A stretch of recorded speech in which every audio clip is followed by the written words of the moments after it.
May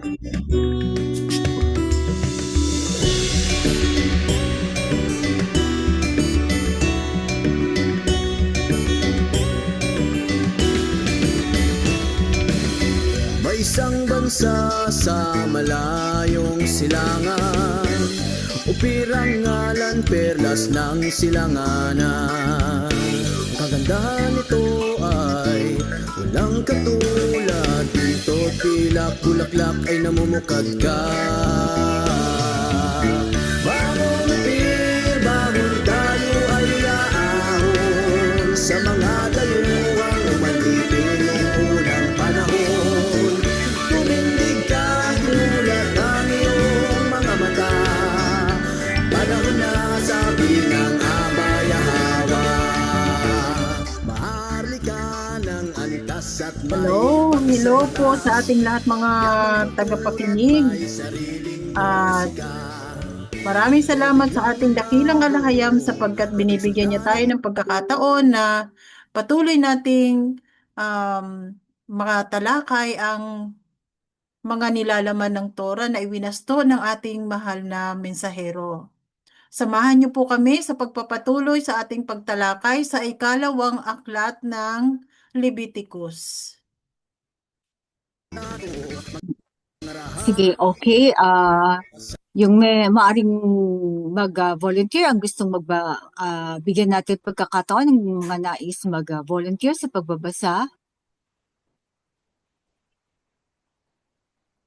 May volunteer po ba? Okay.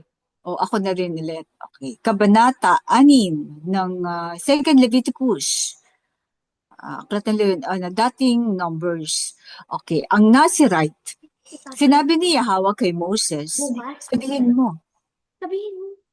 sabihin mo sa mga Israelita, kung ang sinuman, babae o lalaki ay gagawa ng panata at ilalaan niya ang sarili kay Yahweh bilang Nazirite, huwag siyang iinom ng alak o anumang inuming nakalalasing. Huwag din siyang iinom ng anumang inuming galing sa katas ng ubas at huwag kakain ng ubas o pasas. Sa buong panahon ng kanyang panata ay huwag din siyang titikim ng anumang galing sa punong ubas, kahit balat o buto ng ubas. Ang isang may panata ay huwag magpuputol ng buhok sa buong panahon ng kanyang panata. Hahayaan niya itong humaba. Siya ay nakalaan para kay Yahweh. Ano kaya ang component ng ubas? At hindi siya pwedeng mag-intake ng kahit anong parte? May Verse 6. alcohol, di ba? Pero pati yung balat at saka yung mga buto? Oo.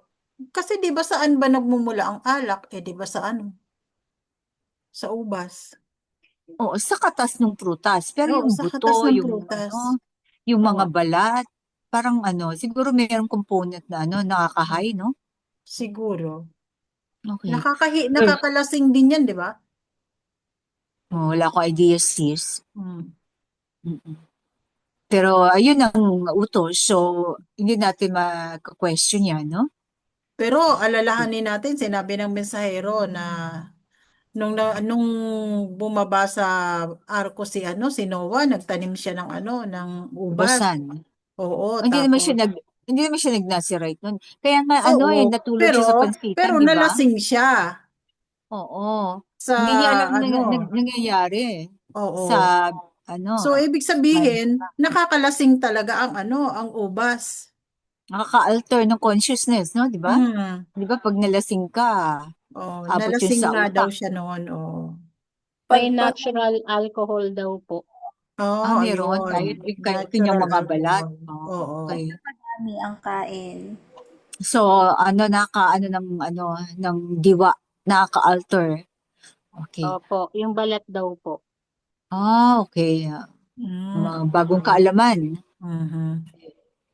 Verse 6. Sa buong panahon na inilaan niya ang kanyang sarili kay Yahweh, ay hindi siya dapat lumapit sa patay. Kahit ito ay kanyang ama, ina o kapatid, hindi siya dapat gumawa ng anumang makapagpaparumi ayon sa kautusan, sapagkat ipinapakita ng kanyang buhok na siya ay isang Nazirite. Ano yung buhok? Meron ba itong sa kabanalan o parang tanda lang? Parang Siguro tanda lang tanda siya. lang eh. Kasi 'di ba Oo. nung Nazarite, sinabi na mismo ng ng makalangit na nilalang na doon kay Manoah, 'di ba? Nasabi ang iyong ipapanganak ay magiging Nazarite. Mm. Kaya hindi siya pwedeng uminom ng alak at hindi pwedeng putulan ang kanyang buhok. So, yun buhok niya ang ginamit ng alahayam para Tanda. tanda na siya ay nakalaan kay Hawa. Oo, pero ano, nasa buhok din ang kanyang ano, nakadugtong sa buhok niya ang kanyang kalakasan, Oo, physical yun nga eh. strength. Oo, yung strength niya Siguro, nasa buhok. hindi yung buhok mismo, kundi yung kanyang panata. Ngayon, nung pinutol ang buhok niya, so nasira ang panata, doon siya nawala Oo, ng lakas. nawalan siya ng lakas. Pero, Oo. oo. So, hindi dahil sa buhok, kundi dahil yung panata ay nasira, kaya parang nawala din yung ano, yung lakas na binigay sa kanya ng physical strength na ipinagkaloob ng alahayam. Oo. So, ibig Okay. sabihin, ang pagpapahaba ng buhok ay tanda O, maaari. ng, O, tanda. oo, Parang naiiba ka sa oo, ibang tao. Kasi ang mga Israelita, talagang hindi naman sila ini-encourage yung humaba buhok. Di oo, sa ba? Ang mga balbas lalaki. lang ang At pinapahaba. saka ang pagpapanata na magiging ng pagiging Nazirite ay binigay lang ito para sa mga lalaki, hindi pwede sa babae. Pwede rin sa babae, babae o lalaki. Doon sa first, ano, verse 1. Pero Tinan mo, wala pa tayong nakitang oo. example ng isang babaeng Nazirite sa buong Oo, Torah. parang wala, ano. Wala. Kasi ang mga babae, nagpapahaba naman talaga ng Yes, buhok yan, eh. normal sa mga babae ang magpahaba ng buhok. Oo, oo. So, ang pagpapahaba ng buhok ng mga lalaki ay talagang hindi normal. Oo. Oh. So siguro ano yung hindi mo mahalata sa babae na namanata siya dahil ano pero siguro yung nagsisilbi siya sa ano May kung ano mga yung vows, pinanata oo, niya. may mga Oo, vows kung din anong ang mga babae. Pero 'di ba, oo. mayroong mayroong kondisyon na kapag ito ay tinutulan ng kanyang ama o ng kanyang asawa ay hindi ito mangyayari. Mm. Hmm. At saka tutubusin Yes, siya eh. oo, tutubusin siya. Mm. Tanong, Okay, okay, verse 6 tayo. may Sa buong tanong. panahon, Ah, yes, pag may verse mga 6 comment, ba? okay lang. Sige, sige, sige.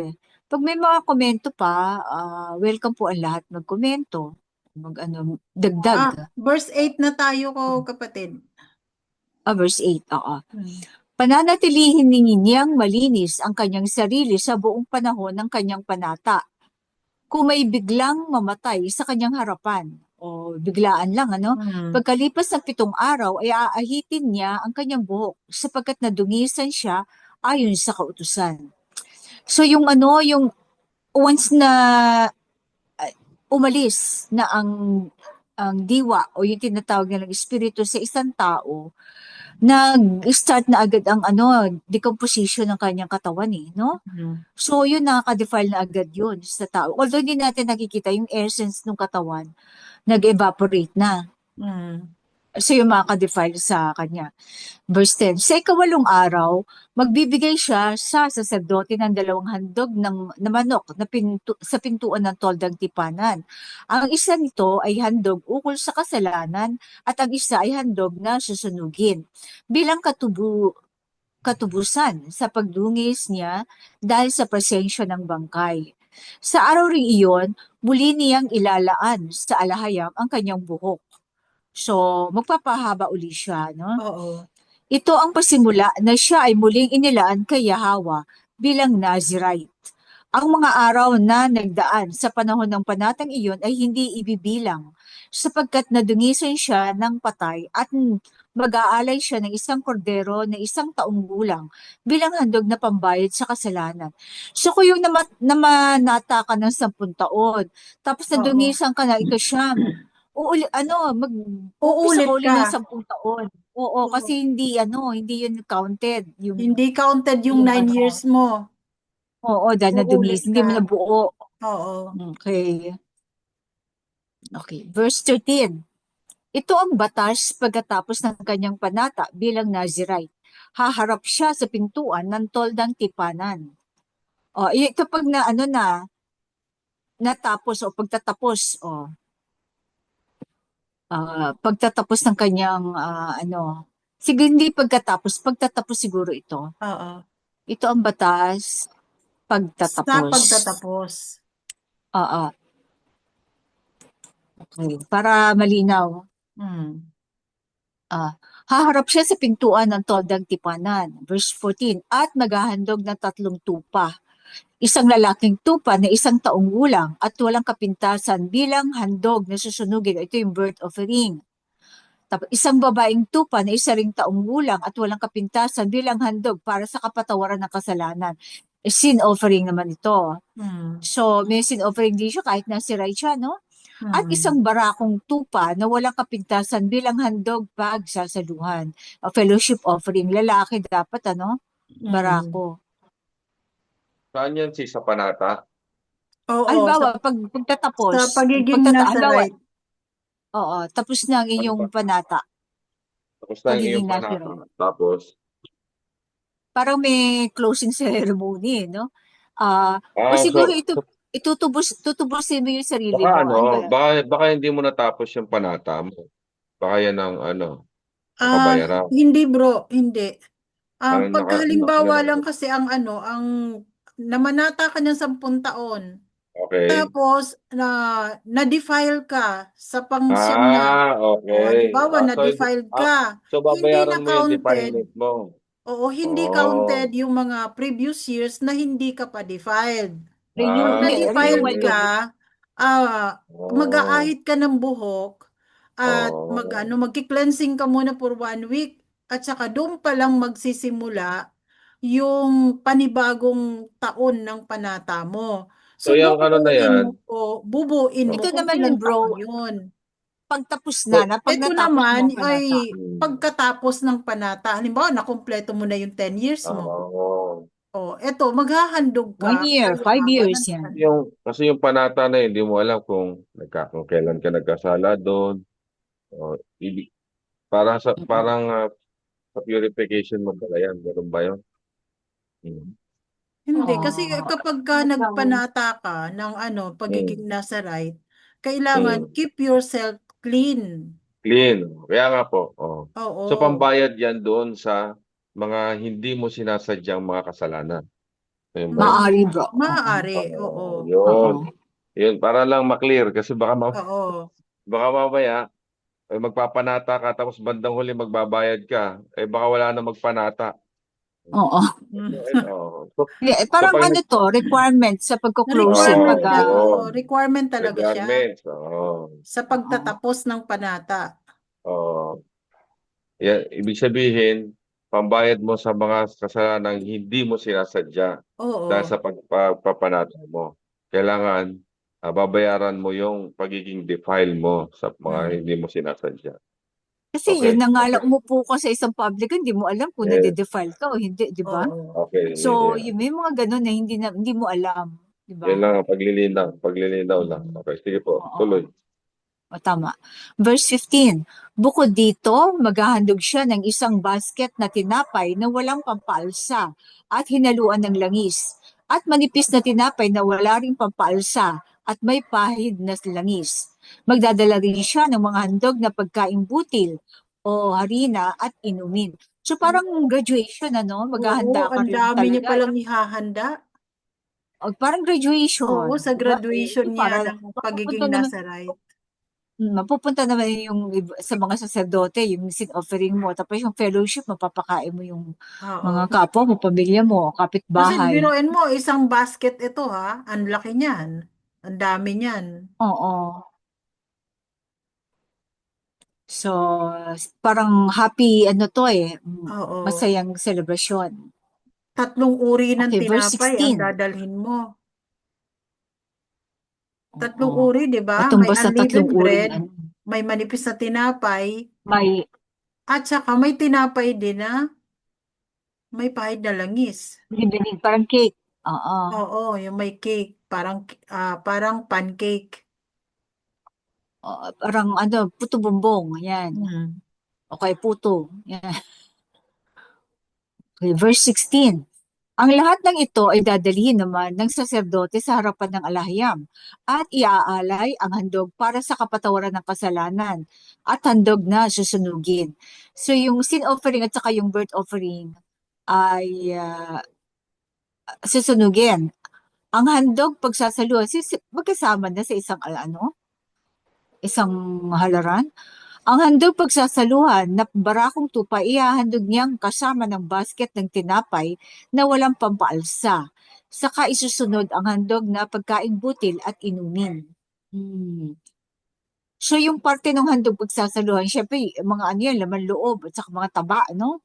Hmm. At saka yung memorial offering na isang dakot ng grain offering.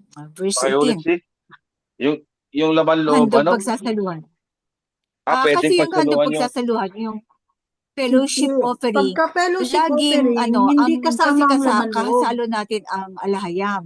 So ang sinusunog doon ay ang lamang loob at saka ang at taba. dun sa para sa Nawala alayam. ako o sino bang Chappy? Sige nga, pakiulit. Para lang klaro. Paki-mute po yung hindi nagsasalita. Sige, ulitin ko. Ang fellowship offering kasi, pag sinabi ng pagsasaluhan, yun ay pagsasaluhan nyo ng iyong mga kasama, kasalo ang alahayam. Ang parte ng alahayam ay laging laman loob, yung mga bato, at saka mga taba na nakakabit sa Okay. internal Okay. organs. Yun eh, Okay. default Mm. yun. Kay Aba lahat yun. Yung Yes, atay, opo. mahabang Default yan. default yun. Kaya hindi na dito, hindi na ni-specify, pero yung naka-default yun. So, Yun ang laman parte lang ang lagi. sa atin. Oo. Laman lang. Okay. Yun ang Oo, malinaw. tapos, parang iniiwas niya tayo sa ano eh. Kasi siyempre, Tapos iba ang cholesterol din. saserdote.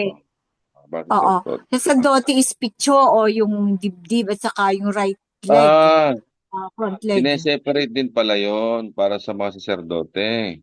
Oo, pero ito, pwedeng nilaga, kahit anong putahe. Pwede.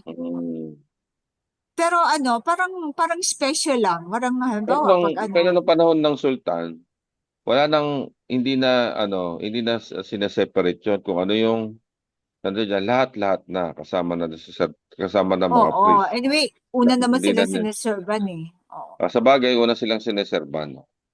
Sa Oo, bagay, tama. una. Tama. Hindi na natin nakikita yon. Oo. Tapos, Okay. anong verse na po ako? Verse 18. 18. Oo. Pagkatapos, aahitin ng Nazirite ang kanyang buhok at susunugin sa apoy na susunugan ng handog pagsasaluhan. So, sa ano to? Sa, sa main altar, no? Susunugin yung kanyang mahabang buhok. Okay. Buhok ng? Kasi nagpahaba siya ng buhok, di ba bro? Okay. Sige. Kasi Okay. tapos na yung kanyang panata. Panata, Okay, So, yung buhok na verse yun na 19. yun. Okay. Oo. Parang closing ceremony to eh. Okay. Verse Actually, yung 19. pagpapahaba kasi ng buhok, yung tinatawag na positive energy, yung parang yung chi na sinasabi. Yung isa, kasi, malaki ang epekto, no, sa pag-absorb ng positive frequency. Kahit nakatali ang buhok o nakaipit o naka-braid. Nakatali ang buhok. Okay. Parang ang dami mong antena, no? Kaya nga, di ba, sino ba yun, sis? Yung tumatakbo sa hangin? Si Neftali? Neftali ba? Neftali. Mahaba ba buhok mahaba niya? buhok nun eh. Mahaba buhok nun, Neftali Parang nun. mga Chinese, no? Mahaba buhok nun. Kinakalbo tapos mahaba buhok. Mahaba buhok nun. So yung mga babae pala, mas mabilis ang kaya pala mataas ang natin, ang Memorya. instinct. Tsaka memorya nyo, di ba? Mas mataas ang memorya niya, di ba? Mas mabilis ganun ang ba? memorya niya. Instinct. At saka oh my God, maaari. Pero sa ano naman, sa mga lalaki naman, yung balbas ang pinapahaba. Hindi not necessarily ang buhok. Balbas, no? Balbas. Mm-mm. Ang Okay. bukod tanging kakaiba, si Samson. Talagang Wala iba si siya. Rachel. Oo. Iba siya. Iba siya. Iba, binigay sa kanya yung strength na sa kanya lang. Oh, sa kanya yung yun ang kanyang role. Kasi para yung mga Philistine. Kasi imagine lahat ng royalty, lahat ng matatas na government ng Philistine namatay dahil sa kanya, di ba? Oo. Nisip ko nga kung hari yun eh. O isang alagad lang. Parang hindi. Ah, ano, Kakaiba hindi. lang kasi si Samson Ah, dahil madadaanan natin yun. hindi pa siya Baka ba? pinapanganak. Mm-mm. Hmm. Ah, sinabihan na siya na ang ipapanganak mo ay magiging Nazarite. Tama. Kasi yung iba naman, sila na mismo ang nagtakda sa sarili. Ah, Kaya ito, kakaiba si Samson dahil nagkaroon ng strength yung buhok niya. talagang ibinigay sa kanya. Oo. Binigay sa kanya. At saka hindi siya maaaring maging hari kasi hindi niya mabigagawa ang function ng hari kung Oo, siya isang paso. Nazarite. Oh, pero nagawa niya yung function na ginawa ni Solomon. Dami niyang babae. Ayun. Pagkatapos niya manata noon, Sige, no? ma'am, baka saan pa tayo mapunta. Okay, tuloy na tayo ulit. Oo. Verse 19. Talagang si idol mo si Solomon. Lagi mo na. Verse Galit 19. ako doon eh. Galit Kukunin, talaga ako doon, no. oo nga no? Na sinabi pa nila the wisest, no? Maari pero the most foolish din. 'Di ba? Wisest and foolish. Si David hindi naman nila masyadong pinupuri pero pinupuri nila si Solomon, 'di ba? Kasi kay Oo. Solomon nasira ang Israelites. Sa kay Solomon nawasak ang Israel. Parang pareho niyang kaya nga ang sinasabi the most foolish. Parang Mm. dalawa yung kanyang bitbit, isang Mm. wisest at most foolish, no? Mm. Kasi Right. yung kanyang yung kanyang karunungan ay hindi nakatulong sa kanyang mga Oo, desisyon. Mhm. napunta sa Most foolish. dahil sa laman, sinunod niya yung Mm-mm. yung mga asawa Passion. niya. Hindi sa Oo, pakikipag-alyansa tsaka nakikipag-alyansa siya eh. bawal nga yung crossbreeding, 'di ba? O Oo. yung makipagrelasyon mo sa kanila, sa mga foreigner na yun. Oo. Pero Kasi very powerful ang kanyang kingdom, kaya ang mga ibang hari nakikipag-alyansa sa kanya, nireregaluhan ng mga anak nila. Para oh, para nga naman alyansa. Siyempre pag yung anak alyansa. niya Tama. nasa seat Parang of kay power. Genghis Khan, 'di ba? Ganyan din ginagawa. Oo. Oo, hanggang Yung mga ngayon. alyansa na rin. Di Kaya ba, lang mga ito, anak ni Donald Trump, ang mga asawa ng mga anak niyang babae, mga Jewish. Di ba? kaya nga 'di ba Mga bankers. kaya nga 'di ba ah hindi na niya nakalimutan niya na yung pangako niya sa sa Aba. Nakalimutan niya na yun. Nakalimutan niya lahat ng Alalahanin mo bro, yung nanay niya hindi naman Israelita. sa Di bagay, ba? hindi pala Israelita yung nanay niya, no? Foreigner yung Oo. nanay niya, di ba? Opo. Di ba, Kaya Egyptian, di ba, Egyptian hindi. ata yung, Ano nga ba yung Hittite? Ay no. Ano nga ba yung lahi ng asawa niya? Ni Solomon? Ni pangasawa si Bathsheba? Ano ba mga lahi ni Bathsheba? Ano to si Hittite. Hittite nga, di ba? Oo. Hittite, Oh, Hittite. Oo. So, talagang John, foreigner pala si siya. May Bathsheba, dugo pala siyang foreigner, doon na, si David. pero pinili siya ng alahayam, ng alahayam, eh. Sa bagay, dahil anak siya ni David. Oo. Pero mga anak niya hindi nagtagal. Walang nagtagal sa trono. Okay, verse 19. Yeah, verse 19. Kukunin naman ng saserdote, okay, Kukunin naman ng saserdote ang inilagang balikat ng handog pagsasaluhan, yung balikat. Sasamahan ng isang tinapay na walang pampaalsa at isang manipis na tinapay at ilalagay sa kamay ng Nazirite o yung gagraduate, kukunin muli ng saserdote ang mga ito at itataas kay Yahweh o para wave offering. Ito ay banal at mapupunta sa saserdote, pati ang pitso at ang hita ng handog pagsasaluhan. Pagkatapos nito, ang Nazirite ay maaari nang uminom ng alak. So, pwede na siyang uminom ng alcoholic. Ito ang tuntunin tungkol sa panata ng Nazirite, maliban pa sa mga bagay na kanilang abot kayang iaalay. Ngunit kung nangako siya ng iba pang bagay, bukod dito, kailangan tuparin din niya iyon. So, kung meron siya mga ekstrang panata, dapat tuparin din niya.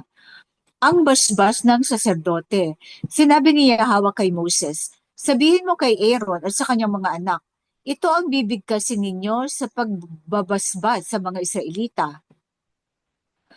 Pagpalain ka at ingatan ni Yahweh. Kahabagan ka nawa at subaybayan ni Yahweh. Lingapin ka nawa at bigyan ng kapayapaan ni Yahweh. Ganito nila itatatak ang pangalan ko sa mga Israelita at tiyak ngang pagpapalain ko sila. So meron pala siyang binigay na pagpalain ka at ingatan ni Yahweh. Siguro gawin natin isang paragraph Oo, sis ito pala o pag poetic. tayo, pag Ito pag nagbabasbas tayo renewal. sa ating mga anak, dapat ganyan ang sasabihin mo. Ganito pala dapat na sasabihin natin. Hindi siya renewal. Gawin pala natin dapat. Yung ganda nito oo, Ang ganda nito mga gawin sinabi natin rito poetic. Ayan Sabihin mo kay Aaron Oo. at sa kanyang Para mga anak. bigyan natin ng Ito ang bibigkasin ninyo sa pagbabasbas sa mga Israelita. Pagpalain ka at ingatan ni Yahweh. ginawa. Kahabagan ka nawa at subaybayan ni Yahweh. Lingapin ko nawa at bigyan ng kapayapaan ni Yahweh. Ganito nila itatatak ang pangalan ko sa mga Israelita. Yung peace, no? Papalain ko sila. Indentation. Wow. 'Di ba? Ang ganda. Bakit hindi natin to Maganda to 'Di ba pagka ako yung itong Sige, sinasabi ko, ito i-screenshot ang nyo. sinasabi ko lang, pagpalain ka ni Yahweh. Pero hindi ko na ito dinudugtong Ini-screenshot ko na ito na Ay, no. kahabagan ka nawa at Kasi subaybayan niya. kagabi, tinamaan talaga ako doon sa topic kagabi, yung sinabi, yung 7 beses kang 7 beses kang pitong tawag ito, parusa yung ipapadala sa iyo sa paglabag mo. Pag hindi ka pa tumino, another 7 na naman. Susunod na, another 7 na naman. Sa buong Israelita yun, bro? Sa buong Israelita nga. Individual ba yun? Parang tingin ko, mga ninununo natin, di ba? Yun ang niya. Oo, yung pagsuway mo sa sa kanyang Isa. Oo, tinamaan ako doon talaga.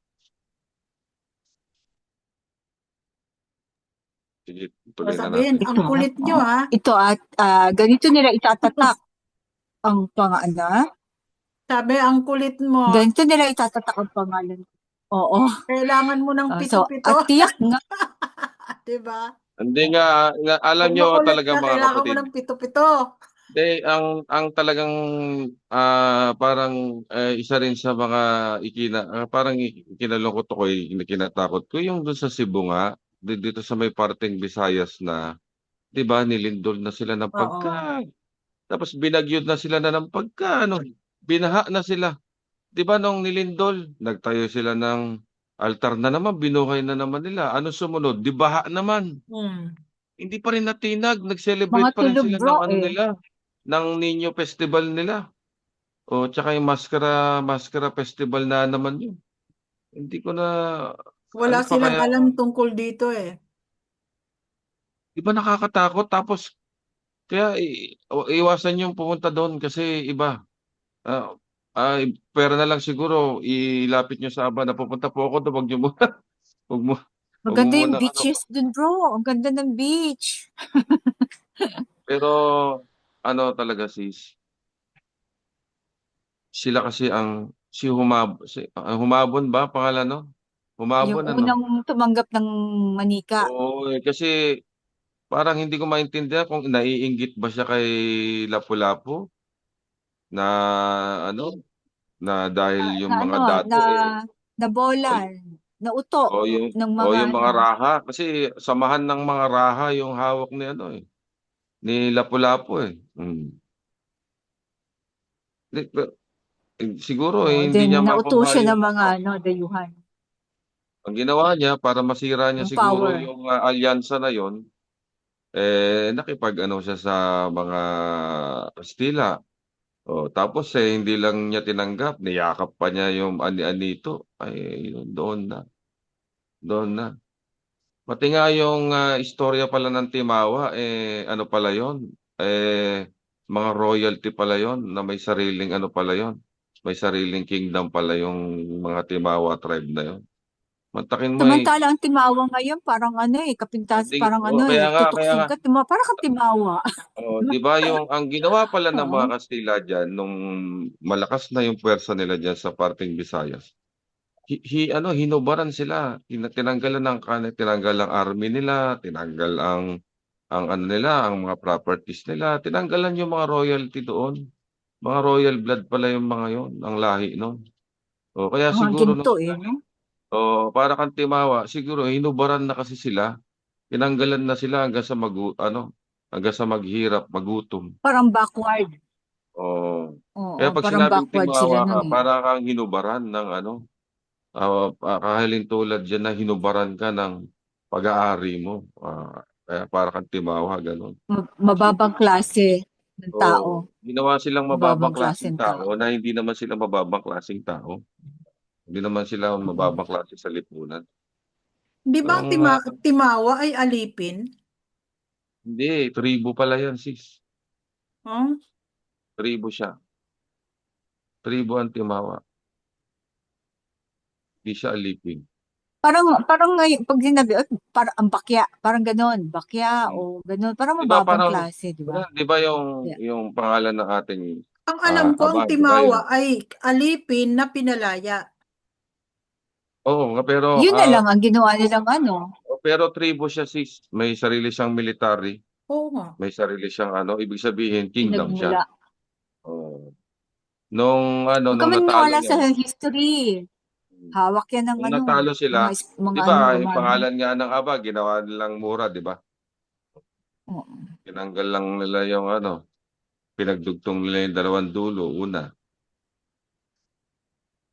Kaya, So pag tinawag ka pa lang timawa, parang kang timawa, ito, yun salamat, yung sabihin mo ganun. pagpapaalala sa Royalty. isang kingdom na na sinira at tinubaran at kinuhaan ng Kaya tama yung kwento ni ni Jose Rizal doon sa No Limit Tangere, di ba? Yung si Sisa, yung ginahasa, di ba? Siya sinunugan ng bahay. Hmm. Hmm.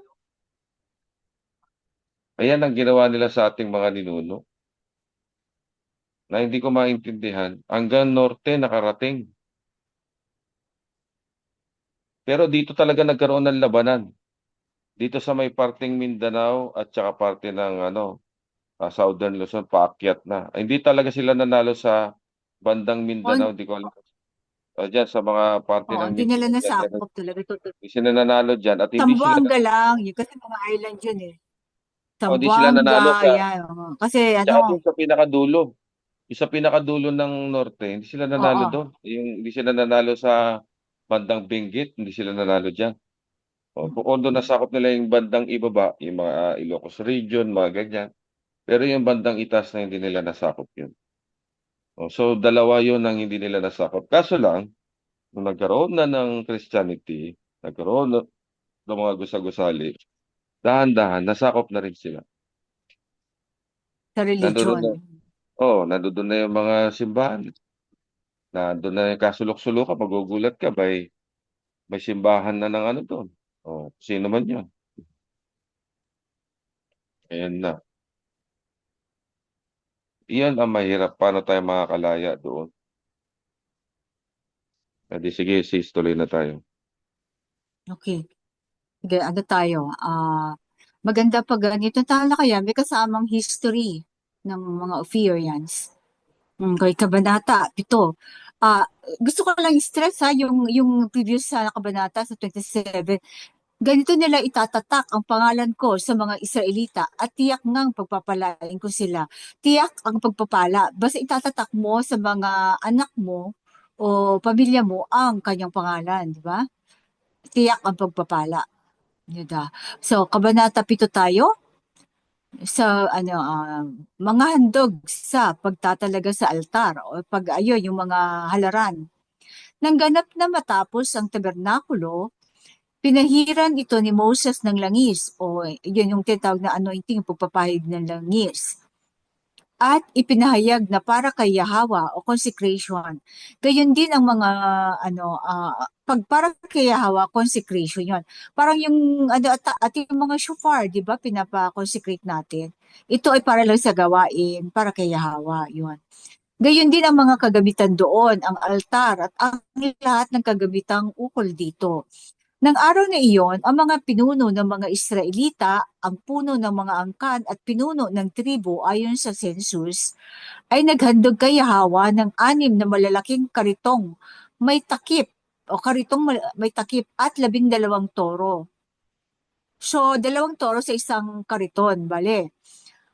Ay naghandog kay Yahweh ng 6 na malalaking karitong may takip at 12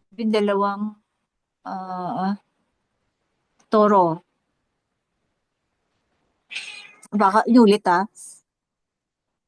isang kariton sa bawat 2 angkan at 1 toro sa bawat angkan. So bawat isang ang dala nila, bawat angkan ay may 1 toro. Tapos isang kariton, 2 angkan o tribu, no? Yung kariton na yon. Sinabi ni Yahweh kay Moses, tanggapin mo ang mga handog nilang ito upang magamit sa paglilipat ng toldang tipanan. Ipagkatiwala mo ang mga ito sa mga Levita ayon sa kanilang nakatakdang gawain. So may assignment yung mga yung mga kariton na yon. Kinuha nga ni Moses ang mga kariton at toro at ibinigay sa mga Levita. Ang 2 kariton ay 4 na toro. Ang 2 kariton at 4 na toro ay ibinigay niya sa mga Gershonite. So ito yung mga sa mga nga ba yung assignment nito? Yung kabanal-banalan, yung mga gamit dito. Ang Diyan mo 4 na ilalagay sa kariton carrier. at 8 toro ay ibinigay niya sa mga Merarite. Itamar na anak ni Aaron. Hindi na niya binigyan ang mga Kohathite sapagkat sila ang nagpapasa ng mga sagradong bagay kapag inililipat ang mga ito.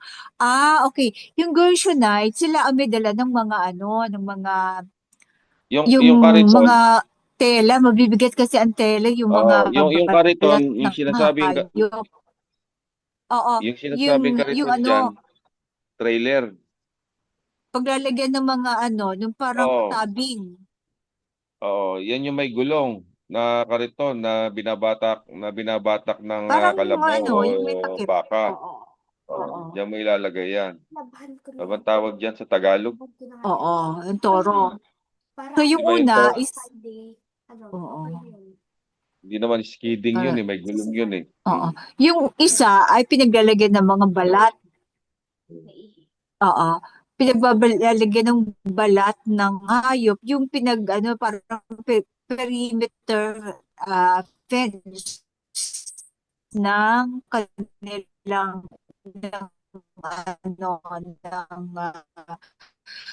toldang tipanan. Tapos yung ito namang isa ay nilagyan ng mga pilak na mga baras at saka mga mabibigat kasi yan baras at mga minerals, tawag dito, yung mga poste ng bakod na mga poste ng pinaglalagyan ng bakod. mga antolda. Okay. Verse 10. Parang sa panahon ngayon siguro mga 300 yan. Diba? Verse 10. Oo. Pag may house Lalagyan of prayer, wala na yan eh. oo. Nang ang altar ay mapahira ng langis. Oo. Nang ang altar ay mapahira ng langis, ang mga pinuno ay nagdala ng kanilang mga handog para sa pagtatalaga o dedication nito at iniharap ito sa altar. Okay. Sapagkat sinabi ni Yahweh kay Moses, araw-araw isang oh, ito yung ay ginagawa nila, dinadala na sa antipolo pag may bagong sasakyan, di ba? Binablessan. Pero ito, pag dedication ito kay sa Yahweh yun, at saka yung mga baka. So, yan yung mga tagadala, tagahakot, para lang yan doon sa tent o sa mga kagamitan sa altar.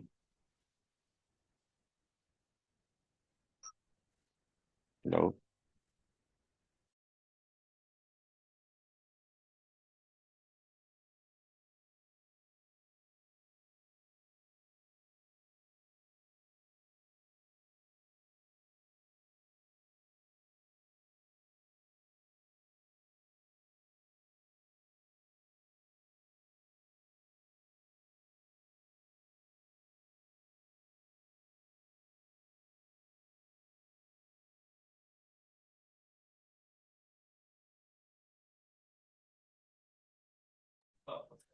Hello, kapatid, wala ka na? I'm back, mga kapatid. Ano pong verse na ako? 10. Ano po? Ay, hindi. Sa 8 pa lang pala. 8. Parang tapos na yan. Hindi pa. Verse 8. 13. 13 ka na Parang ba? 13. Oo. Kasi verse 12, ang naghandog sa unang araw. Baka hindi niyo ako narinig. Hindi nga. Sa 10 ka, ulitin mo na lang sa 10. Okay? Nang ang altar ay mapahira ng langis, ang mga pinuno ay nagdala ng kanilang mga handog para sa pagtatalaga o dedication nito at iniharap ito sa altar. Sapagkat sinabi ni Yahweh kay Moses, araw-araw isang pinuno ang maghahandog para sa pagtatalaga ng altar. Ang naghandog sa unang araw ay si Nashon, na anak ni Aminadab mula sa tribo ni Judah. Ang kanyang handog ay isang pilak na plato na tumitimbang ng 130 siklo o shekel at isang pilak na mangkok para sa pagbibisik na tumitimbang ng 70 siklo ayon sa siklo ng satuaryo na puno ng pinakamainam na harina na hinaluan ng langis ng olibo bilang handog na pagkaibutil. Okay? So, may puno na siya ng harina. Verse 14, isang gintong pinggan na tumitimbang ng 10 siklo na puno ng insenso. Isang batang toro, isang lalaking tupa, at isang lalaking kordero na 1 taong gulang bilang handog na susunugin. Isang lalaking kambing bilang handog para sa kasalanan, at 2 baka, 5 lalaking tupa, 5 lalaking kambing, at 5 lalaking kordero na 1 taong gulang bilang handog pagsasaluhan. Ito ang handog ni Nasyon na anak ni Aminadab. Okay, sa verse 18. Sa ikalawang araw, si Netanel na anak ni Zuar, ang pinuno ng tribo ni Isakar, ay nagdala ng kanyang handog. Ang kanyang handog ay isang pilak na plato na tumitimbang ng 130 siklo at isang pilak na mangkok para sa pagbibisik na tumitimbang ng 70 siklo ayon sa siklo ng santuaryo na puno ng pinakamainam na harina na hinaluan ng langis ng olibo bilang handog na pagkaimbutil. Isang gintong pinggan na tumitimbang ng 10 siklo na puno ng insenso. Isang batang toro, isang lalaking tupa at isang lalaking kordero na 1 taong gulang bilang handog na susunugin. isang lalaking kambing bilang handog para sa kasalanan, at 2 baka, 5 lalaking tupa, 5 lalaking kambing, at 5 lalaking kordero na 1 taong gulang bilang handog pagsasaluhan. Ito ang handog ni Netanel na anak ni Zuar. Sa 3 araw, si Eliab na anak ni Helon, ang pinuno ng tribo ni Zebulun, ay nagdala ng kanyang handog. Ang kanyang handog ay 1 pilak na plato na tumitimbang ng 130 siklo at 1 pilak na mangkok para sa pagwiwisik na tumitimbang ng 70 siklo ayon sa siklo ng santuaryo, na puno ng pinakamainam na harina na hinaluan ng langis ng olibo bilang handog na pagkaing butil. 1 gintong pinggan na tumitimbang ng 10 siklo na puno ng insenso. 1 batang toro, 1 lalaking tupa at 1 lalaking kordero na 1 taong gulang bilang handog na susunugin. 1 lalaking kambing bilang handog para sa kasalanan at 2 baka, 5 lalaking tupa, 5 lalaking kambing at 5 lalaking kordero na 1 taong gulang bilang handog pagsasaluhan. Ito ang handog ni Eliab na anak ni Helon. Siguro araw-araw nila itong no? So yung pagsasaluhan nila, araw-araw nilang kakainin ng buong mga Israelita. Kasi wala naman silang paghahanap buhay o pagtatamnan sa lugar na ito, no? Verse 30. Sa 4 na araw, si Elizur na anak ni Shedur ang pinunog ay 1 pilak na plato na tumitimbang ng isara sa pagwiwisik na tumitimbang ng 70 siklo ayon sa siklo ng santuaryo, na puno ng pinakamainam na harina na hinaluan ng langis ng olibo bilang handog na pagkaing butil. 1 insenso, 1 batang toro, 1 lalaking tupa at 1 lalaking kordero na 1 taong gulang bilang handog na susunugin. 1 lalaking kambing bilang handog para sa kasalanan at 2 baka, 5 lalaking tupa, 5 lalaking kambing at 5 lalaking kordero na 1 taong gulang. Zur na anak ni Shedeur. Sa 5 araw, si Shelumiel na anak ni Zurishaddai, ang pinuno ng tribo ni Simeon, ay nagdala ng kanyang handog. Ang kanyang handog ay 1 pilak na plato na tumitimbang ng 130 siklo at 1 pilak na mangkok para sa pagbibisik na tumitimbang ng 70 siklo ayon sa siklo ng santuaryo, na puno ng pinakamainam na harina na hinaluan ng langis ng olibo bilang handog na pagkaing butil. 1 gintong pinggan na tumitimbang ng 10 siklo na puno ng insenso. 1 batang toro, 1 lalaking tupa at 1 lalaking kordero na 1 taong gulang bilang handog na susunugin.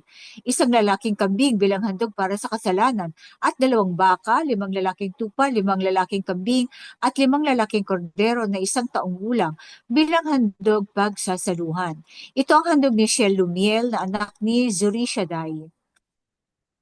Sa 6 na araw, si Eliasaph na anak ni Deuel, ang pinuno ng tribo ng Gad, ay nagdala ng kanyang handog. Ang kanyang handog ay 1 pinggan ng pilak na tumitimbang ng 130 siklo at 1 mangkok ng pilak na tumitimbang ng 70 siklo, parehong ayon sa siklo ng santuaryo at puno ng pinakamahusay na harina na hinaluan ng langis ng olibo bilang handog ng pagkaing butil.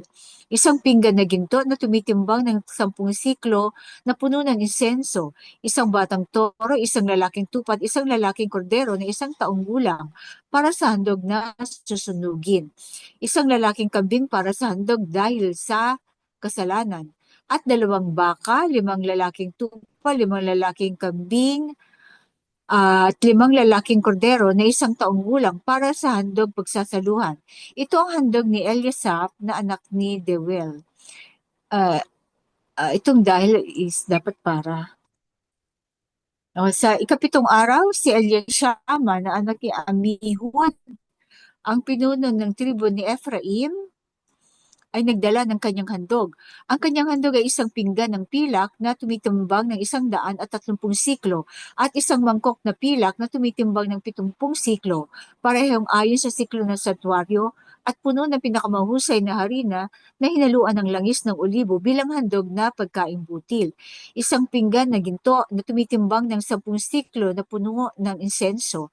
Isang batang toro, isang lalaking tupa at isang lalaking kordero na 1 taong gulang para sa handog na susunugin. Isang lalaking kambing para sa handog dahil sa kasalanan. At 2 baka, 5 lalaking tupa, 5 lalaking kambing, at 5 lalaking kordero na 1 taong gulang para sa handog pagsasaluhan. Ito ang handog ni Elishama na anak ni Amihud. Sa ika-8 araw, si Gamaliel na anak ni Pedasur, ang pinuno ng tribo ng Manase, ay nagdala ng kanyang handog. Ang kanyang handog ay 1 pinggan na pilak na tumitimbang ng 130 siklo at 1 mangkok na pilak na tumitimbang ng 70 siklo, parehong ayon sa siklo ng santuario, at puno ng pinakamahusay na harina hinaluan ng langis ng olibo bilang handog na pagkaing butil. 1 pinggan na ginto na tumitimbang ng 10 siklo na puno ng insenso. 1 batang toro, 1 lalaking tupa, at 1 lalaking kordero na 1 taong gulang para sa handog na susunugin. 1 lalaking kambing para sa handog dahil sa kasalanan, at 2 baka, 5 lalaking tupa, 5 lalaking kambing, at 5 lalaking kordero na 1 taong gulang para sa handog pagsasaluhan. Ito ang handog ni Gamaliel na anak ni Pedasur. Sa ika-9 na araw, si Abidan na anak ni Gideoni, ang pinuno ng tribo ng Benjamin, ay nagdala ng kanyang handog. Ang kanyang handog ay 1 pinggan na pilak na tumitimbang ng 130 siklo at 1 mangkok na pilak na tumitimbang ng 70 siklo, parehong ayon sa siklo ng santuario, at puno ng pinakamahusay na harina na hinaluan ng langis ng olibo bilang handog na pagkaing butil. 1 pinggan na ginto na tumitimbang ng 10 siklo na puno ng insenso. 1 batang toro, 1 lalaking tupa, at 1 lalaking kordero na 1 taong gulang para sa handog na susunugin. 1 lalaking kambing para sa handog dahil sa kasalanan, at 2 baka, 5 lalaking tupa, 5 lalaking kambing, at 5 lalaking kordero na 1 taong gulang para sa handog pagsasaluhan. Ito ang handog ni Abidan na anak ni Gideoni. Sa ika-10 araw, si Ahiezer na anak ni Ammishaddai, ang pinuno ng tribo ni Dan, ay nagdala ng kanyang handog. Ang kanyang handog ay 1 pilak na plato na tumitimbang ng 130 siklo at 1 pilak na mangkok para sa pagwiwisik ng tumitimbang ng 7 siklo ayon sa siklo ng santuario, na puno ng pinakamainam na harina na hinaluan ng langis ng olibo bilang handog na pagkaing butil. 1 gintong pinggan na tumitimbang ng 10 siklo na puno ng insenso, 1 batang toro, 1 lalaking tupa, at 1 lalaking kordero na 1 taong gulang bilang handog na susunugin. 1 lalaking kambing bilang handog para sa kasalanan, at 2 baka, 5 lalaking tupa, 5 lalaking kambing, at 5 lalaking kordero na 1 taong gulang bilang handog pagsasaluhan. Ito ang handog ni Ahiezer na anak ni Ammishaddai. Sana patawarin ako ng alayam sa aking sa aking kasalanan sa babasa ng rap, no? Sa ika-11 araw, si Pagiel na anak ni Okran, ang pinuno ng tribo ni Asher, ay nagdala ng kanyang handog. Ang kanyang handog ay 1 pilak na plato na tumitimbang ng 130 siklo at 1 pilak na mangkok para sa pagwiwisik na tumitimbang ng 70 siklo ayon sa siklo ng santuario, na puno ng pinakamainam na harina na hinaluan ng langis ng olibo bilang handog na pagkaing butil. 1 gintong pinggan na tumitimbang ng 10 siklo na puno ng insenso, 1 batang toro, 1 lalaking tupa, at 1 lalaking kordero na 1 taong gulang bilang handog na susunugin. 1 lalaking kambing bilang handog para sa kasalanan, at 2 baka, 5 lalaking tupa, 5 lalaking kambing, at 5 lalaking kordero na 1 taong gulang bilang handog pagsasaluhan. Ito ang handog ni Pagiel na anak ni Okran. Sa ika-12 araw, si Ahira na anak ni Enan, ang pinuno ng tribo ni Naphtali, ay nagdala ng kanyang handog. Ang kanyang handog ay isang pinggan na pilak na tumitimbang ng 130 siklo at isang mangkok na pilak na tumitimbang ng 70 siklo, parehong ayon sa siklo ng santuario at puno ng pinakamahusay na harina na hinaluan ng langis ng olibo bilang handog na pagkaing butil. Isang pinggan na ginto na tumitimbang ng 10 siklo na puno ng insenso, isang batang toro, isang lalaking tupa at isang lalaking kordero na isang taong gulang para sa handog na susunugin, isang lalaking kambing para sa handog dahil sa kasalanan, at 2 baka, 5 lalaking tupa, 5 lalaking kambing at 5 lalaking kordero na isang taong gulang para sa handog pagsasaluhan. Ito ang handog ni Ahiran, anak ni Enan. Yan Ito ang na. mga handog na, okay. Sis, Talagang naalala mo ba yung nakakaawa sabi naman, ng ah. mensahero? Ikaw din kasi ang nagbasa nito nung ginagawa natin.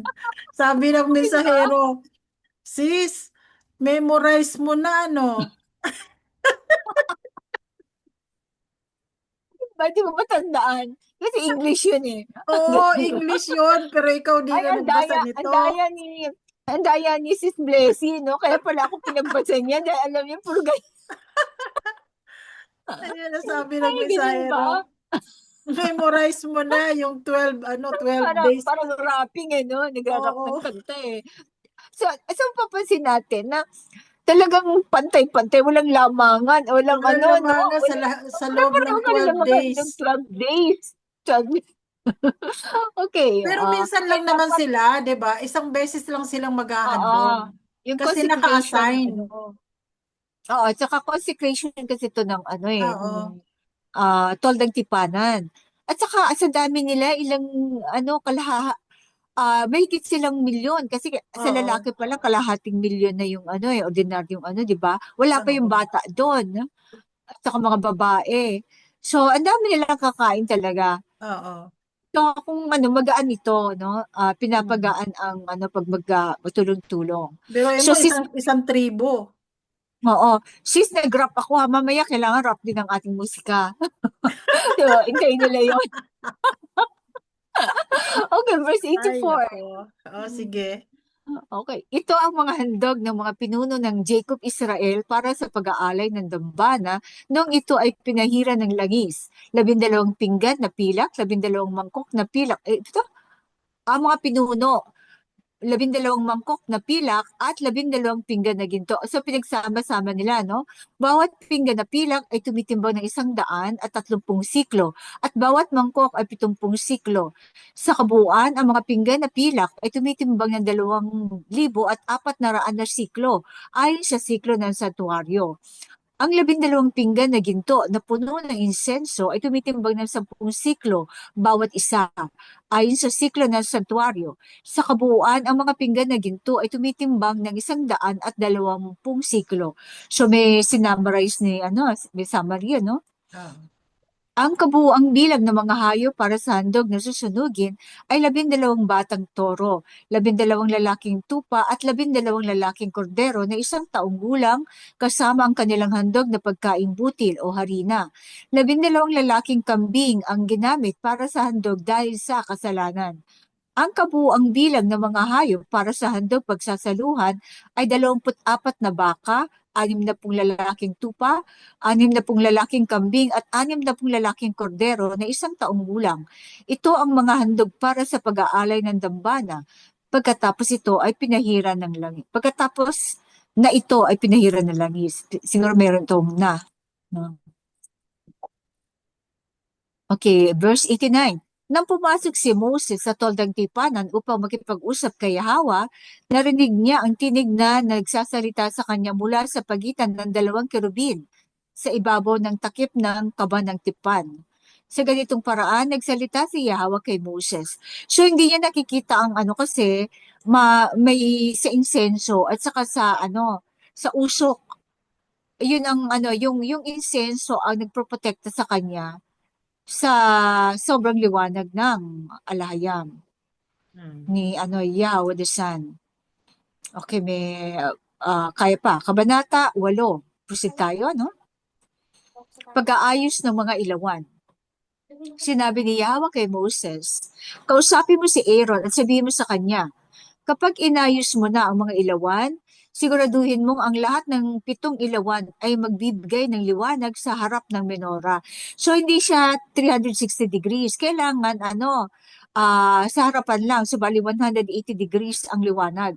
Kasi nasa may dingding naman siya, so ang liwanag niya ay sa so walang nasasayang na liwanag, kumbaga. Abot kisame hanggang sahig at saka sa buong dakong banal, no? Verse 3. Ginawa ito ni Aaron, inayos niya ang mga ilawan upang nakatutok sa harap ng menora ayon sa inuutos ni Yahweh kay Moses. Ganito ang pagkakagawa sa menora. Ito ay yari sa pinukpok na ginto mula sa base nito hanggang sa mga bulaklak nito. Ang menora ay ginawa ng eksakto ayon sa disenyo na ipinakita ni Yahweh kay Moses. Okay, ang pagtatalaga sa mga Levita. Sinabi ni Yahweh kay Moses, kunin mo ang mga Levita mula sa lahat ng mga Israelita at gawin mo silang itinalaga ng batas na malinis o ceremonially clean. Upang linisin sila, gawin mo ito. Paliguin mo sila ng malinis na tubig. Pagkatapos, paahitin mo ang kanilang buong katawan at palabhan ang kanilang mga damit. So, sila? Dito ginaya ng mga monk, yung pag-aahit, pati buhok, no? Pero sila, all throughout. Pero ito, dahil sa paglilinis lang, no? Ito lang ang nagpapakalbo lang Israelita sa paglilinis, at saka pag namatayan, di ba? Naglilinis ng okay. Okay, verse 8. Sa ganitong paraan, magiging malinis sila. Magdala sila ng isang batang toro kasama ang handog na pagkain butil na gawa sa pinakamainam na harina na hinaluan ng langis ng olibo. Pagkatapos, magdala ka ng isa pang batang toro bilang handog para sa kasalanan. Dalhin mo ang mga Levita sa harap ng toldang tipanan at tipunin mo ang buong pamayanan ng Israelita. Okay. So, lahat ng Levita nasa harapan ng toldang tipanan. So, kailangan talaga malawak na malawak yung lupain. Kung nasaan ang toldang tipanan. Kaya pala medyo malayo ito sa kampo. Okay. Ilagay mo ang mga Levita sa harap ng alahayam at ilalagay ng mga Israelita ang kanilang mga kamay sa mga ito. Ilalagay, siguro ituturo na lang yung iba, no? O yung iba, habang nakapatong ang kamay ng isang Israelita, nasa balikat naman nung nasa unahan niya. Pwede yan, no? Oo. Kasi yung energy, May nagpa-flow. connection lang. Oo, yung energy nagpa-flow doon, no? Si Aaron ay ihahandog ang mga Levita kay Yahweh bilang isang handog na itinataas mula sa mga Israelita. Parang handog na itataas pa, wave offering sila upang sila ay maging handa sa paggawa ng gawain ni Yahweh. Paano kaya ito? Paano niya itataas ang mga Levita? Buhay. Siguro symbolic na lang yung itataas na lang ng kamay. Okay. Ibig sabihin kasi pag tinataas parang iniaalay. Oo. Parang wave offering, no?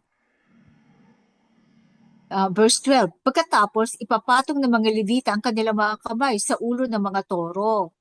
Yun, gagamitin ang isa para sa handog dahil sa kasalanan kay Yahweh at ang isa para sa handog na susunugin upang magbayad sala para sa mga Levita.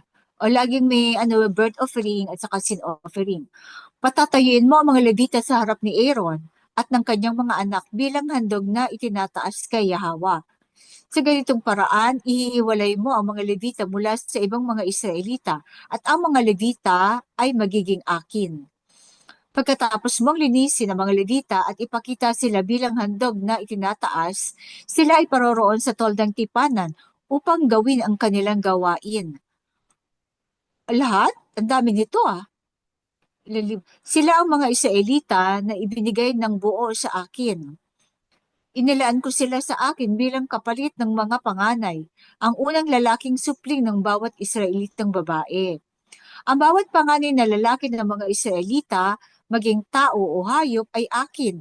Noong pinatay ko ang lahat ng mga panganay sa Egypt, inilaan ko sila para sa aking sarili. At kinuha ko ang mga Levita bilang kapalit ng lahat ng panganay na lalaki sa mga Israelita. Okay, mga panganay. So, karaniwan pala talaga sa mga Israelita, ang kanilang unang anak ay lalaki, ano? Karaniwan. Okay, verse 19. Mula sa lahat ng mga Israelita, ibinigay ko ang mga Levita bilang mga handog kay Aaron at sa kanyang mga anak upang gawin ang trabaho sa toldang tipanan para sa mga Israelita at upang magbayad sala para sa kanila, upang walang salot na tatama sa mga Israelita kapag sila ay lumapit sa santuaryo. So, sila ang gagawa ng mga sin offering, lahat sa toldang tipanan. Ginawa ni na Moses, Aaron at ng buong komunidad ng mga Israelita ang ayon sa iniutos ni Yahweh kay Moses tungkol sa mga Levita. Paglilinaw. Ang talata 17 at 18 ay inamyendahan ni Yahweh ng utusan niya si Moses na italaga sa kanya ang mga Levita at lahat ng kanilang mga inapo upang maglingkod sa kanya kapalit ng lahat ng panganay na lalaki, gaya ng nabanggit sa Exodus 34, verses 19 to 20. Nilinis ng mga Levita ang kanilang mga sarili at nilabhan ang kanilang mga damit. Pagkatapos, inialay sila ni Aaron bilang handog na itinataas sa harapan ng alahayam at nagbayad sala para sa kanila upang linisin sila. Pagkatapos nito, pumaroon ang mga Levita upang gawin ang kanilang trabaho sa toldang tipanan sa ilalim ng pangangasiwa ni Aaron at ng kanyang mga anak. Ginawa nila sa mga Levita ayon sa iniutos ni Yahweh kay Moses. Okay. Sinabi ni Yahweh kay Moses, ito ay para sa mga Levita, ang mga lalaki na 25 taong gulang. Bakit dito 25 taon? O higit pa ay sasama sa gawain sa toldang tipanan. Ngunit sa edad na 50, sila ay magre-retiro mula sa kanilang regular na serbisyo at hindi na magtatrabaho. Bakit dito 25 years old? Kanina 30. Maaari nilang tulungan ang kanilang mga kapatid sa paggawa ng kanilang mga tungkulin sa toldang tipanan. O pag nagre-retiro sila, maaari nilang tulungan ang kanilang mga kapatid sa paggawa ng kanilang mga tungkulin sa toldang tipanan. Ngunit sila mismo ay hindi gagawa ng trabaho. Ganito ninyo ibabahagi ang mga responsibilidad ng mga Levita. Paano ito sis? 25 naman dito, kanina 30. Ayun nga eh. Ibig sabihin, bumilis na ang Binago na parang, nila. Hindi, parang oo, ang napansin ko kasi after na magkaroon ng ng amendments, naging 25 na naging siya. 25. Oo. Pero Oo. siguro yung 30, yung sa mga magbubuhat. Oo. Kasi Tapos, yung mga bubuhat, tapos yung 25, siguro para din sa mga sa mga gawain sa loob ng ng toldang oo, tipanan. kasi at the age of 50, magre-retire na sila. So, ibig sabihin, Oo. 25 years lang silang maglilingkod. Oo, parang pinabata na nga lang yan Oo. dito ang nag-amyenda din siya ng edad, Oo. Dati 30, ngayon naging 25 na. Okay. Kabanata Siyam. Hindi, Okay. 26 pa lang. Ay, 25. Ay, hindi, tama. 26 pa lang. Maaari nilang tulungan ng kanilang mga kapatid sa paggawa ng kanilang mga tungkulin sa toldang tipanan, ngunit sila mismo ay hindi gagawa ng trabaho. Ganito ninyo ibabahagi ang mga responsibilidad ng mga Levita. Inulit ko lang yun eh. So, Okay, verse, halimbawa kapag may pag-retire na sila, maglilingkod pa rin sila, ngunit hindi na sila magbubuhat. oo, parang, oo, yung mga gawain. Magiging Siguro supervisor na lang sila. supervise lang. Oo, isusupervise na lang nila, pero hindi na sila Oo. magbubuhat. Na-promote din ng rango, Oo. Supervisory naman. Oo. Parang ganun, no? Hindi na magbubuhat. Okay. Kabanata Siyam. Kasi ititrain nila yung kanilang mga kapatid, no? Oo. Kapwa Levita. Ang Paskwa. Kinausap ni Yahweh si Moses sa disyerto ng Sinai noong unang buwan ng ikalawang taon matapos silang lumabas sa Egypt. So lahat ito naganap ng second year na, di ba? Mhm. Second year. So ito yung unang buwan. So nag-ano tayo ng flashback ng isang buwan. Kasi ang pag-aalay ng ano is ikalawang buwan eh. Pero ito unang buwan. So nag-flashback tayo, umurong tayo ng isang buwan. Sinabi niya, ipagdiwang ng mga Israelita, ang Paskwa sa itinakdang panahon. So yung Pasko, ipagdiwang ito sa itinakdang panahon sa takipsilam ng ikalabing-apat na araw ng buwang ito, ayon sa lahat ng mga tuntunin at regulasyon ito. So yung ikalabing-apat na araw, yung Passover. Passover yan, di ba? Yung Ah, Paskwa. oo. So ito yung eksaktong isang taon sila nang lumabas ng Ehipto. Kaya sinabi ni Moses sa mga Israelita na ipagdiwang ang Paskwa. At ginawa nila ito sa disyerto ng Sinai sa silim ng ikalabing-apat na araw ng unang buwan. Ginawa ng mga Israelita ang lahat ng ayon sa iniutos ni Yahweh kay Moses. Kaya 'di ba ano yun, bago sila umalis kumain sila ng mabilisan, tapos nakadabit na sila, 'di ba? Kasi sabi ng alayam, bukas na bukas aalis na kayo. So nakaimpake na sila dito no? Oo.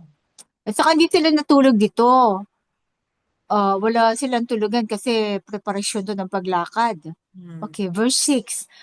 Ngunit ang ilan sa kanila ay hindi makapagdiwang ng Paskwa sa araw na iyon dahil sila ay itinalaga ng batas na marumi dahil sa isang patay na katawan. Siguro nagbuhat sila, naglibing sila ng patay, no?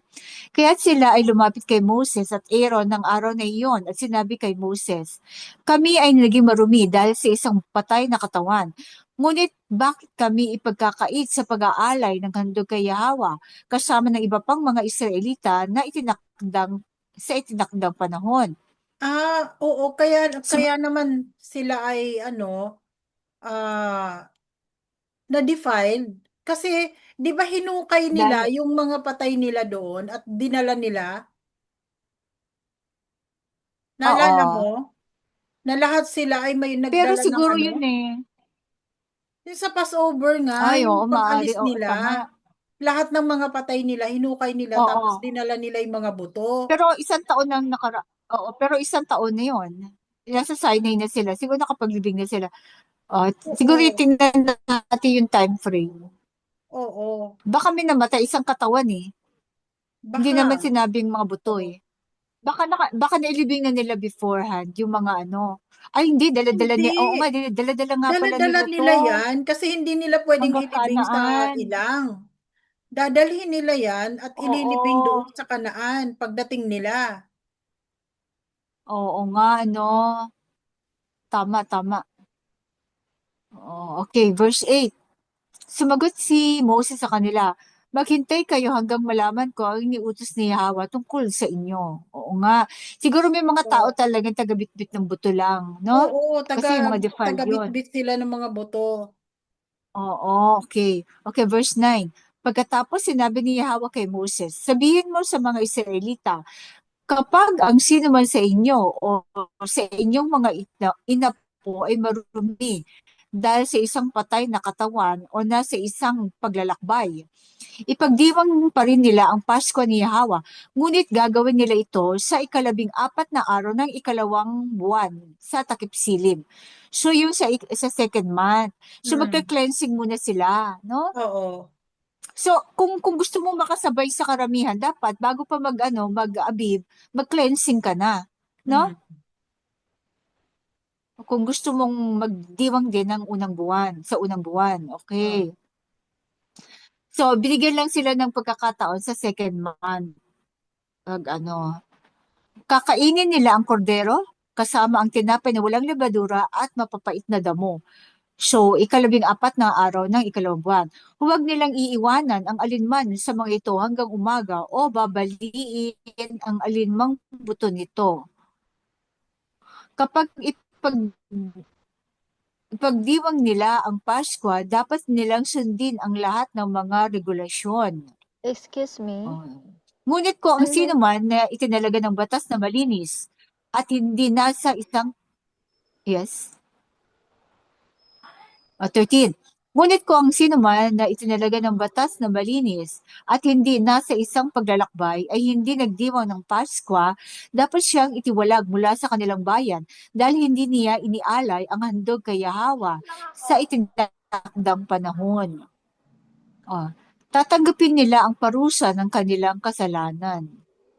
Okay, 14. Ang isang dayuhang naninirahan sa inyo ay dapat ding ipagdiwang ang Paskwa ni Yahawa ayon sa mga tuntunin at regulasyon nito. Dapat magkaroon kayo ng parehong regulasyon para sa parehong dayuhan at katutubong isinilang. So dapat pala magpatuli din ang dayuhan kung gusto niya, para makakain siya ng unleavened bread, no? Mm. Pwede silang mag-observe pero hindi sila pwedeng kumain ng unleavened bread kung hindi sila magpapatuli. Okay. Ang ulap sa itaas ng tabernakulo. Nang araw na itinayon ang tabernakulo, ang toldang tipanan, natakpan ito ng ulap. Mula sa gabi hanggang sa umaga, ang ulap sa ibabaw ng tabernakulo ay parang apoy. Sa gabi parang apoy. Ganito ang nangyari ng tuloy-tuloy. So sobrang liwanag siguro nito, no? Natakpan ito ng ulap at sa gabi ito ay parang apoy. Tuwing tumataas ang ulap mula sa ibabaw ng tolda, naglalakbay ang mga Israelita. Saan man manatili ang ulap, doon nagkakampo ang mga Israelita. Sa utos ni Yahawa, naglalakbay ang mga Israelita at sa kanyang utos sila ay nagkakampo. Hanggat nananatili ang ulap sa ibabaw ng tabernakulo, sila ay nananatili sa kampo. Kapag ang ulap ay nanatili sa ibabaw ng tabernakulo ng mahabang panahon, sinusunod ng mga Israelita ang mga tagubilin ng alahayam at hindi naglalakbay. Minsan, ang ulap ay nasa ibabaw ng tabernakulo ng ilang araw lamang. Sa utos ni Yahawa, sila ay nagkakampo at pagkatapos sa kanyang utos, sila ay naglalakbay. Minsan, ang ulap ay nananatili lamang mula sa gabi hanggang sa umaga. At kapag ito ay tumaas sa umaga, sila ay naglalakbay. Maging araw o gabi, tuwing tumataas ang ulap, sila ay naglalakbay. Maging dalawang araw, isang buwan o isang taon man ang pananatili ng ulap sa ibabaw ng tabernakulo, ang mga Israelita ay nananatili sa kampo at hindi naglalakbay. Ngunit kapag ito ay tumaas, sila ay naglalakbay. Sa utos ni Yahawa sila nagkakampo at sa utos ni Yahawa sila naglalakbay. Sinunod nila ang utos ni Yahawa ayon sa kanyang utos sa pamamagitan ni Moses. So talaga hindi sila dapat mag-ipon ng maraming ari-arian kasi mabigat yun. Oh. Kung every time dapat ever ready ka na on the go ka. Parang pag ginawa ko yan di ba, NPA ako, sa maleta lang talaga, pinagkasya ko sa maleta ang aking mga damit na pag meron kaming trabaho, tapos lagi kaming out of town, yan, maleta lang malaking, nakatira ko sa maleta actually, practical. Kaya pa sis? No, pero Kabanata mahigit 10. mahigit 1 hour na tayo. Ano tayo? Pwede pa o dagdagan natin? Marker na tayo dito. Mahaba ba ito? Oo, Oo. siguro. Hindi, Mahaba ba yung 10? maiksi lang. Okay, sige. Sige, kaya pa. Kabanata 10. Yung mga katanungan or komento, magkomento na po ha. Kabanata 10, mga trumpetang pilak. Ito yung mga pilak. Oo. Hindi ito yung shofar. Sinabi ni Yahweh kay Moses, gumawa ka ng bakit dalawang shofar? Pilak ba o shofar? Hindi, trumpet kasi ito, silver trumpet eh. Kasi di ba may purpose may purpose kasi ang trumpet, hindi shofar. Kasi ginagamit ito kapag may labanan. 'Di ba? Oo, Ang kasi ang shofar, shofar pag ano yan eh, oo, para ginagamit sa lang ang shofar ano, pagka worship sila ay magkakaroon ng ano, ah, gathering, worship gathering. sa trumpeta to, no? Oo, trumpeta. Gumawa ka ng 2 trumpeta at gamitin mo ang mga ito sa pagtawag sa buong bayan at sa pagsisimula ng kanilang paglalakbay. O so pag ano Oo. lang, Pag, pagtawag oo, at saka pagtawag nga. paglalakbay. Oo. At saka Oo. kapag ka may gera sila, may ano, may labanan, trumpeta din ang Oo. gamit nila, hindi shofar. Okay. Kapag parehong pinatunog, ang buong kapulungan ay dapat magtipon sa harapan mo sa pintuan ng toldang May code, tipanan. oo, may code sila. Oo. Pag pareho, pag dalawa yung Oo. trumpetang pinatunog. So, ayan, pagtawag ng meeting o convocation, no? Oo. Kung isa lamang ang pinatunog, ang mga pinuno, yaong ulo ng mga angkan lamang ang lalapit sa iyo. O, pag isa lang, yung mga elders lang. Oo. Oo. Okay. Kapag pinatunog ang shofar sa hudyat ng pagsisimula ng paglalakbay, ang mga tribo na nagkampo sa Trumpeta to, timog di ay ba? dapat, oo, trumpeta, sorry. Oo. Sa pa, i-remind mo ako ha, Hmm. trumpeta. Kita.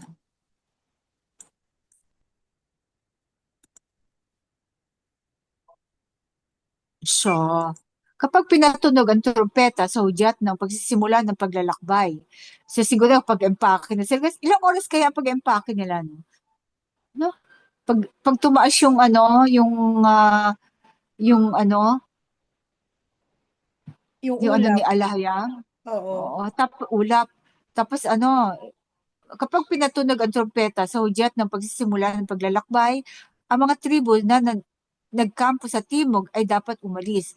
So yung nasa harapan niya ay ang ano ni ni Kay Judah. Judah. Oo. At saka yung mga Levita na kaano niya. Sino ba yung Levita Oo. niya dito? Ah, si Aaron at Oo. saka Moses kasama niya dito eh. Okay. Sa pagtunog ng pangalawang shofar, ang mga kampo sa kanluran Pangalawang naman ang dapat umalis. trumpeta. So ano to, clockwise Trumpeta ano. sis. So ito kay Ruben. Sa pagtunog ng Okay. pangalawang trumpeta. Ang mga kampo sa kanluran naman ang dapat umalis. Ang tunog na ito ang magiging hudyat ng kanilang pag-alis. So yung kay Ruben naman to. Kung ang layunin ay tipunin ang kapulungan, patunugin ang mga trumpeta, ah, ang mga trumpeta, ngunit hindi sa paraang hudyat ng paglalakbay. So may paraan, iba-ibang ways. Parang Siguro may tuloy-tuloy iba-ibang siguro. haba, no? Oo. Ang mga uh, yung pagtitipon tuloy-tuloy. Ang mga anak ni Aaron na sacerdote ang dapat magpatunog ng mga trumpeta. Okay. Ito ay magiging isang tuntuning walang hanggan para sa iyo at sa iyong mga salinlahi. Kayo ay nakikipagdigma sa api sa inyo, panugin ni hindi ba shofar? Talagang Hindi trumpeta eh. ha? Sa Trumpeta eh. gayon, aalalahanin kayo ni Yahwa. Oo. Sa gayon, aalalahanin kayo ni Yahwa na inyong alahayam at ililigtas kayo sa inyong mga kaaway. Okay. Gayon din sa inyong mga araw ng kagalakan, mga takdang kapistahan at bagong buwan. Shofar to sis! Dapat ninyong patunugin ang mga shofar habang inihahandog ninyo ang inyong mga handog na So hindi na ito ano, hindi na susunugin ito at mga trumpeta handog ng pagdating sa pagsasalungan. ano to, ang mga anak ni Aaron magiging Saserdote. ito ay magiging isang tuntunin walang Ito hanggan ay para sa magiging iyo. alaala para sa inyo. Kapag kayo ay nakipagdigma sa iyong Oo, sariling sis, kasi lupain, inano ko to eh. Ginawa kong shofar to sa English. Ginawa ko siyang hindi shofar sa lahat. English. Hindi lahat, For sis, example. na shofar. Kasi 'di ba iba yung iba ang purpose. Ang alam ko mga kapatid sa So, digmaan, dito sa verse 8, trompeta. Pero dyan, shofar na. oo. Shofar na ito kasi Yeah. pagtitipon na nila 'to. Oo. So sa verse 7, Ah, ay shofar na to. Gawin kung natin ang another layunin one. ay Paano tipunin yun? ang Kung ang kapulungan, layunin ay tipunin. Trompeta ba yun o Oo. malaking Trompeta ba yun o malaking sungay? trumpeta kasi Trompeta. Kaya nga, silver inaano natin. So, dito sa silver 7, trumpet. Oo. Trompeta ba ito. yun? Kung ang layon ay tipunin ang kapulungan, shofar to, Hmm. patunugin ang Oo, mga yan. Oo. shofar. Warning o Kasi kapulungan pagtitipon to yan. eh. Oo. Ngunit hindi sa paraang hudyat ng paglalakbay. Kasi pag medyo pagtitipon, medyo para kay Abay yun, lahayag. Oo. Ang mga anak ni Aaron na sacerdote ang dapat magpatunog ng mga shofar. So, importante talaga yung yung paragraph na para ma-indicate mo yung difference sa ano. Ito ay magiging isang tuntuning walang hanggan para sa iyo at sa iyong mga So kung salinlahi. Kapag trumpet, ano yun? The made of digmaan, copper yan? kapag travel lang yan. Oo. Kaya nga. Ibaba Pag, natin ito sis, yung numbers yung verse 7, 7. 7. Oo. ibaba natin. Binaba ko na. Oo. Kasi Oo, ibang naibaba ko na. oo. Kasi Shofar yung na sa to. taas, trumpeta talaga siya. Nakalagay ba? Trompeta Oo, talaga. verse 9 Oo. naman. Kapag kayo ay nakikidigma sa inyong sariling lupain laban sa kaaway na umaapi sa inyo, patunugin ninyo ang mga trumpeta. Sa gayon, aalalahanin kayo ni Yahweh na inyong alahayam at ililigtas kayo sa inyong mga kaaway. Pero, Dapat shofar. sandali. Di ba yung ginamit sa Parang shofar Jericho? to.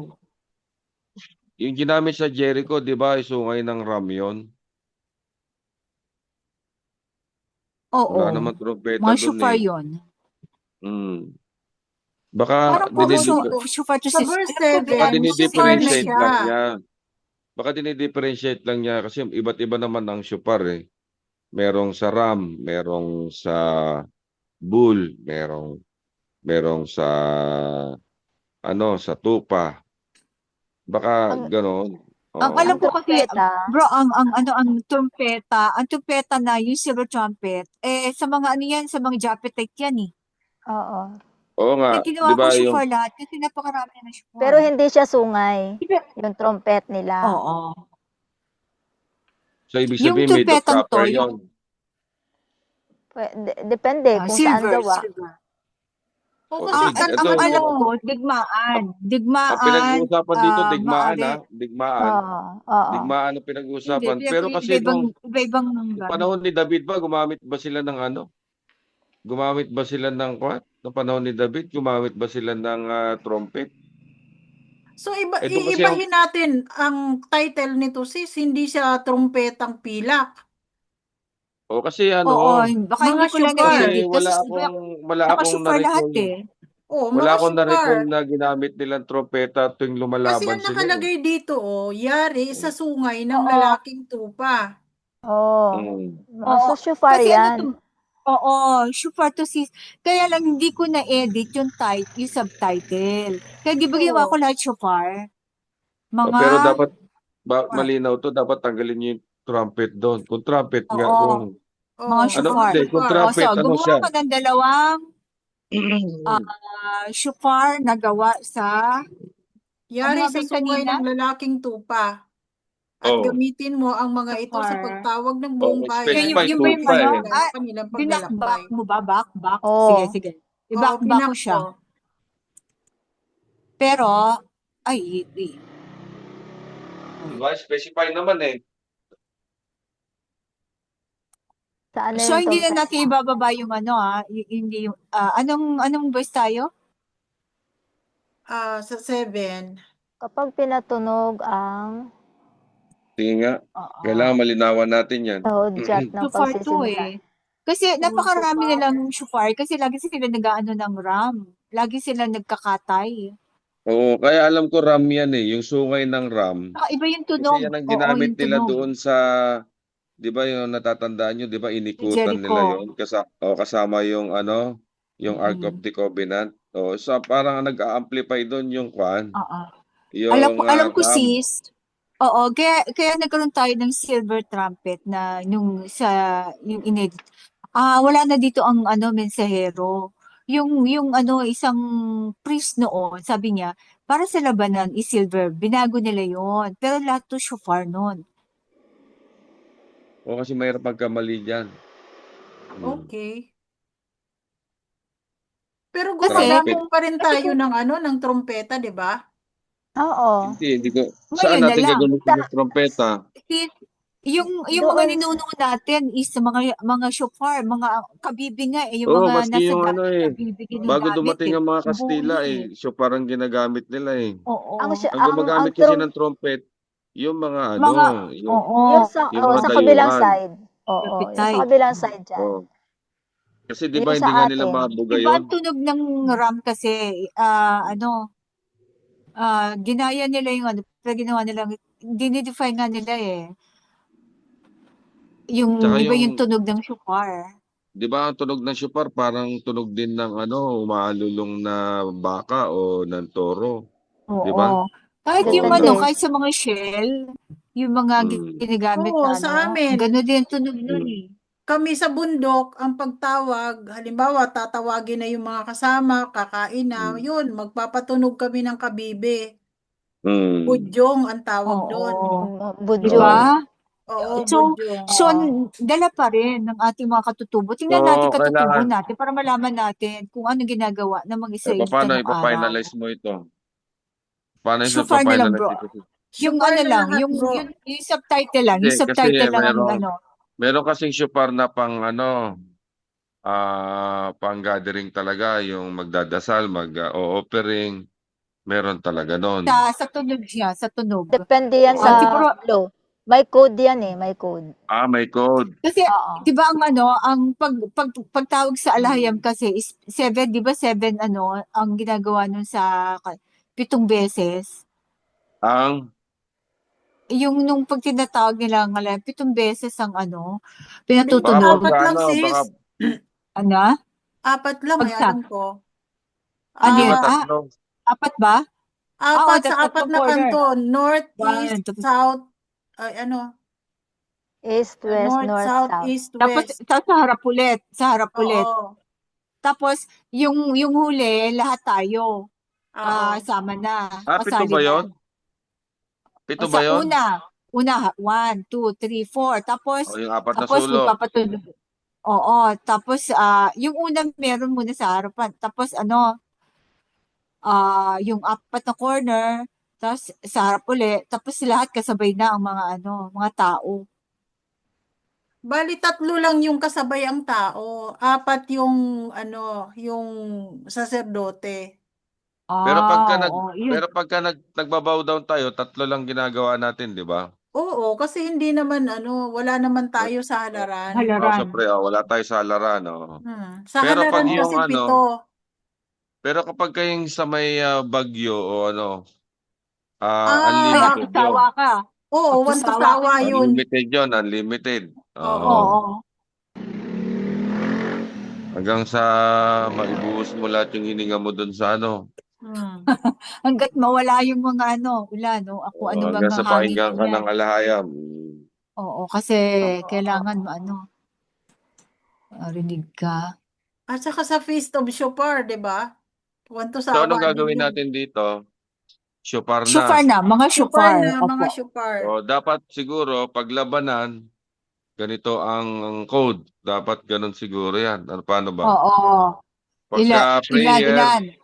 pagka O, prayer, ganito. parang Siguro ang Morse gawin na code, lang no? natin. Oo, Parang Morse Morse Oo, code. code. naka-code May siya. tunog, Kasi may nga, frequency.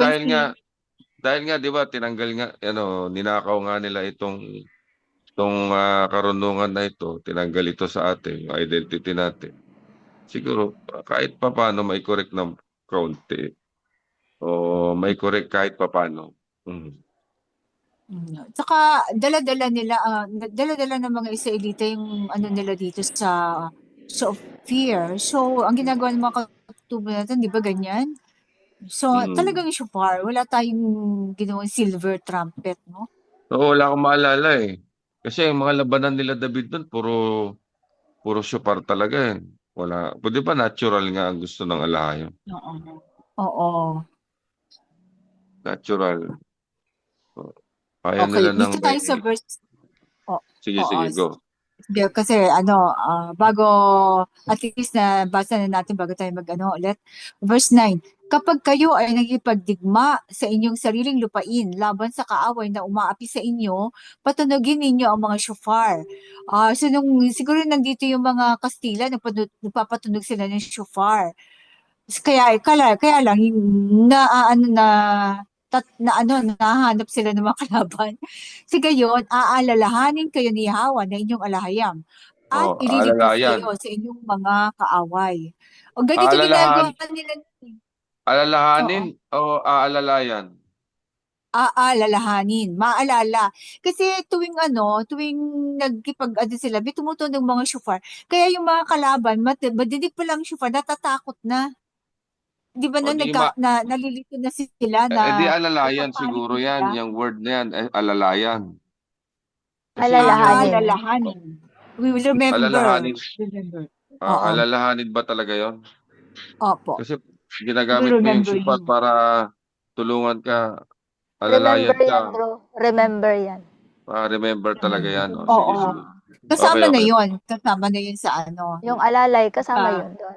oo. Sige, sige. Pag- Okay, okay. Verse 10. Parang kinukuha mo yung attention niya, di ba? Verse 10. O, yun, Gayon attention. din. O, tama. Oo. O, tama, tama. O, attention. O. Verse 10, gayon din sa inyong mga araw ng kagalakan, mga takdang kapistahan at bagong buwan. Sa inyo mo, no? Dapat ninyong patunugin ang mga shofar habang inihahandog ninyo ang Oh, inyong mga handog na susunugin oh. at mga handog ng pagsasaluhan. Pati pala yung ating So, yung ano lang, fellowship. ano yan, sa mga offerings lang yan, pag nagpapatunog ka. O every time na Pag magpe-pray ka, kailangan mo magpatunog. Every Sabbath tsaka pwede New kung meron Moon. kang shofar. Oo. Okay. Sa mga masasayang okasyon. Okay. Yung iba nga tuwing umaga, di ba, nagsushofar? Mm. Parang pag Sige, bata. ito ay magiging alaala para sa inyo sa presensya ng inyong alahayam. Ako si Yahweh, ang inyong alahayam. Okay, so yun ang magiging Bata. alaala para sa inyo sa presensya ng inyong alahayam. At least, alam mo na lagi mo siyang kasama sa maghapon, di ba? Sa lahat ng araw-araw mong buhay. Umalis ang mga Israelita mula sa Sinai. Noong ikadalawampung araw ng ikalawang buwan ng ikalawang taon, ang ulap Mm. ay umalis mula sa ibabaw ng toldang tipanan. So, naglakbay uli sila sa second month ng 20th day. Kaya't nagsimula ng maglakbay ang mga Israelita mula sa disyerto ng Sinai at naglakbay sila hanggang ang ulap ay tumigil sa disyerto ng Paran. Sila So ay yung umalis sa ulap, unang pagkakataon. Francis. Ang nag-guide sa kanila. So yung ulap, yun yung nagga-guide. Oo. Oo. So Sa gabi spaceship ay yun. apoy. Actually, hindi apoy yun. Parang apoy. Pero ayun, Hindi. So ibig maliwanag. sabihin, yun yung spaceship na sinasabi. Oo, kung Uh, spaceship man yun o what. pero spaceship Sila, yun kasi umiilaw sa gabi. oo. Mm. Sila ay umalis sa unang pagkakataon ayon sa utos ni Yahweh sa pamamagitan ni Moses. So nung nasa Sinai sila, di ba, alay sila ng mga doon. Doon binigay yung 10 kautusan, tapos di ba, so, yun ang first time nilang alis sa second year ng second month. Okay. Ang mga Yung ulap, ang pagkakaalam ko dyan, sa gabi, fire siya. Sa araw, ulap, di ba? hindi siya fire liwanag yan. Parang Liwanag. apoy. Kasi hindi nila ma-describe kung ano Oo, yung ibig para sabihin. siyang apoy, pero fire na lang Oo. para diretso yung inano nila dyan, di ba? Oo. Pero Sa ano palagay yan? ko, Ano yan? Spaceship yan? Pero sa palagay ko, Oo. bro, siya mismo yan. Kasi kaya niya naman eh. Makapangyarihan siya, di ba? Oo, Pero pero ano nga yan? kasi, Spaceship nga yan. Oo, kasi ang spaceship. Alahayam ay mahirap high tanggapin, di ba? technological. Oo. Mahirap tanggapin na spaceship yon, di ba? Mahirap tanggapin. Parang ang iniisip natin, hindi, clouds yan na ginaguide na gano'n. Hindi, ah. Oo. Ang ano niyan talaga, spaceship yon. Kasi yung spaceship na yan, di ba, example, di ba yung araw, hindi naman siya nakapix kung saan lang ang direksyon niya, di ba? Di Pwede syempre, rin kasi lilitaw siya, tapos lulubog siya, di ba? So yung pwede rin. spaceship na yun, umaayon yan doon sa temperature ng araw. Ibig sabihin, pagka masyadong mainit, siyempre itatakip niya na yon. So gumagalaw yung ano na yon, yung cloud na sinasabi, spaceship yon. Pwede rin Kasi yung siguro kasi shadow nga nun, yung nung unang shadow nun, yun panahon, ang nagko-cover sa Israelites. kasi nga nung unang panahon, may spaceship na rin kahit wala pa tayong Di ba, huli na sino natin ba na yung alam. propeta na yon? Sino ba yung propeta Oh, na pwede, nakasakay na sa pwede. spaceship? Ezekiel. Si Ezekiel. Tandaan nyo, Mm. ang Alahayam, hindi siya ano ng subject sa panahon. Nandun niya siya sa future. High-tech. Sa Nandun din siya high-tech. sa past. Ito yung mga mahirap High lunukin. technological. Oo. Ito yung mga mahirap lunukin kasi So, wag natin nung tinawag unang nila panahon, yung wala pang technology. spaceship. Yes. Tinawag nila yung technology ng Alahayam na Anunnaki, di ba? Tinawag nila na alien. Kaya Mm. Alalahanin nyo, mahihirapan. may Project Bluebeam nga ngayon, akala mo totoo nangyayari. Yung pa kaya, sa Oh, Alahayam pa Bluebeam. kaya. Oo. Project Bluebeam, may mga, Diba? Mga kung pangyarihan ano siya eh. nakikita mo, di ba? Hmm. Okay, verse 14. 14. Ang mga pangkat ng kampo ng Juda ang nanguna, dala ang kanilang watawat. Si Nashon na anak ni Aminadab ang namuno. Si Netanel na anak ni Zuar ang namuno sa pangkat ng tribo ni Isakar. At si Eliab na anak ni Helon ang namuno sa pangkat ng tribo ni Zebulun. Pagkatapos binaklas ang tabernakulo at ang mga Gershonite at mga Merarite na siyang may tungkuling magbuhat nito ay umalis. Sumunod ang mga pangkat ng kampo ni Ruben, dala ang kanilang watawat. Si Elizur na anak ni Shediur ang namuno. Si Shelumiel na anak ni Zurishaddai ang namuno sa pangkat ng tribo ni Simeon. At si Eliasaph na anak ni Deuel ang namuno sa pangkat ng tribo ni Gad.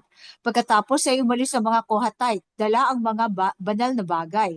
Kailangan mauna sila nang maitayo ang tabernakulo bago dumating ang iba. So nauna yung dalawang yon. Kasi sila ang maglalagay ng yung tabernacle bago yung iba. So nauna yung tatlong tribo bago yung Levita na kasama nila. Yung mga tribo sa timog at saka sa kanlurang bahagi. Okay, verse 22. Sumunod ang pangkat ng tribo ni Ephraim, dala ang kanilang watawat. So yung nasa north na to, no? Si Elishama na anak ni Amihud ang namuno. Si Gamaliel na anak ni Pedasur ang namuno sa pangkat ng tribo ni Manase. At si Abidan na anak ni Gideoni ang namuno sa pangkat ng tribo ni Benjamin. Sa huli, bilang panghuling bantay sa likuran ng lahat ng pangkat, umalis ang kampo ni Dan. Dala ang kanilang watawat. Si Ahiezer na anak ni Amishadai ang namuno. Si Pagiel na anak ni Okran ang namuno sa tribo ni Asher. At si Ahira na anak ni Enan ang namuno sa pangkat ng tribo ni Naphtali. Ganito ang kaayusan ng paglalakbay ng mga pangkat ng Jacob Israel sa kanilang pag-alis. Napaka-systematic, Hindi, kung kailangan mo yung isang taong yun, alam mo lang kung saan tribo, mahanap mo na. Sinabi ni Moses kay Hobab na anak ni Reuel o ni Jethro na Midianita, biyena ni Moses.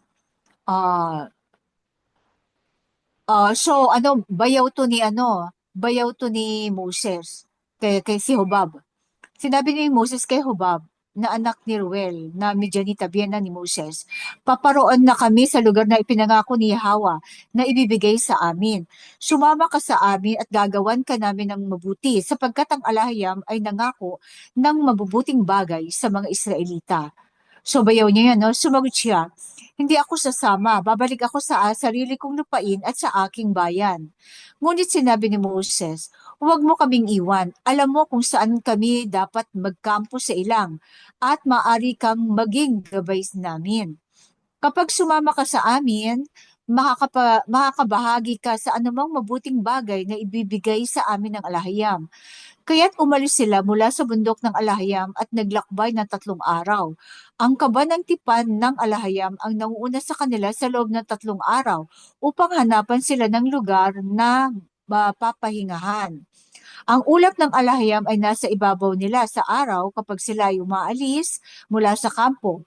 Sa tuwing umaalis ang kaban, sinasabi ni Moses, bumangon ka, Yahawa, pangalatin mo ang iyong mga kaaway, patakbuhin mo ang iyong mga kaaway mula sa iyong harapan. At tuwing humihinto ito, sinasabi niya, bumalik kay Hawa sa napakaraming libong Israelita. So may mga sinasabi pala siya, inuutusan niya, alam na bumangon kay Hawa. Parang rice, pangalatin mo. Oh. Pag yung kaban. So, mapasin mo, gumamit pa siya ng tao para i-guide sila, si Hobab, no?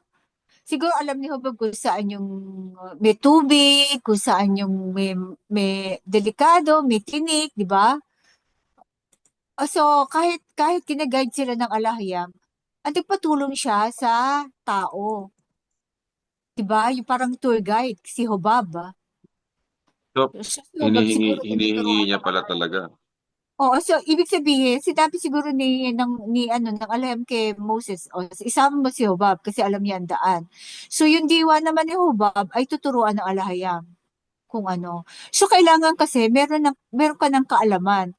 Yung kaalaman na yun ang gagamitin, yun ang iyong material para magamit ka ng Alahayam. So kahit naman sino pwede gamitin ang alahayam. Pero kasi si Hobab ang nakakaalam ng lugar, siya ang ginamit ng alahayam para maging tour guide. No? Gumagamit talaga siya ng human flesh. No? Kahit kasama niya, Tayo gumagamit siya. kasi ang tools ng alay. Oo, ibibigay sa iyo Pagdating yung sa yung kaalaman na kailangan niya. Yung binigay ka ng mata, so gamitin mo yon para makita ang kanyang direksyon, pangunawa, di ba? Yung boses, o magsalita, o paa, para ilakad yung kanyang pumunta sa kanyang kung saan kanya papupuntahin. Okay. Kasi ang mga Midianite kasi dyan ang kanya teritoryo nila yan di ba ni Jethro? Mga So, Midianite. yung mga ninuno natin na yan ang nakasaksi sa mga kapangyarihan ng ating Aba. So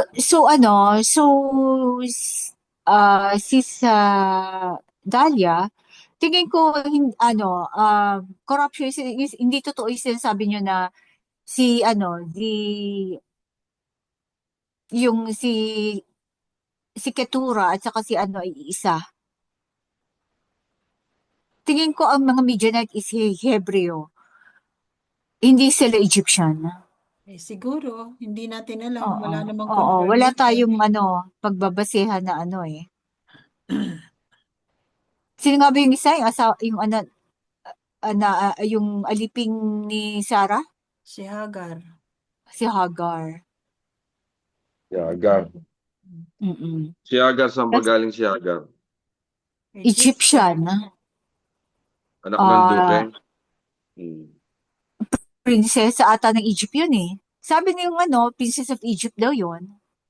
Hindi, prinsesa kung anak ng duke. Pero kasi, wala man duke ang wala kang duke, pero parang ang nun is parang duke. Baka isang Hindi talaga. hindi naman paraon yan eh. Parang siguro mga isang tribu Hindi ganyan. Prinsesa na isang tribu nila. Tapos si Overtime na tayo Ketura, mga kapatid. oo. Mag-music pa ba tayo? Ay, Oo, nga pala, syempre, yung overtime na. yung Sige na, overtime na to. yung request kong rap. Oo, sige. Salamat mga kapatid sa Sige po. Be blessed, be blessed. Oh, be blessed. bless. Okay, Shalom. Sa bless. susunod po ah. Salamat. Lahing ulupong na nagmula sa Babilon, di makayanang makipaglaban sa mga armas ng kalaban. Kilala ko yan, ah. Sila nooy nagtago, Oo. ngunit ang tribu'y Hindi dinaglaho. po siya nag-file. Kilala ko yan. Dati nagtitinda yan sa kanya. Yang nabura na ating daladala, mga tribu ay buhay pa kaya ngayon. Ako'y sumisigaw, mga matay idilat na.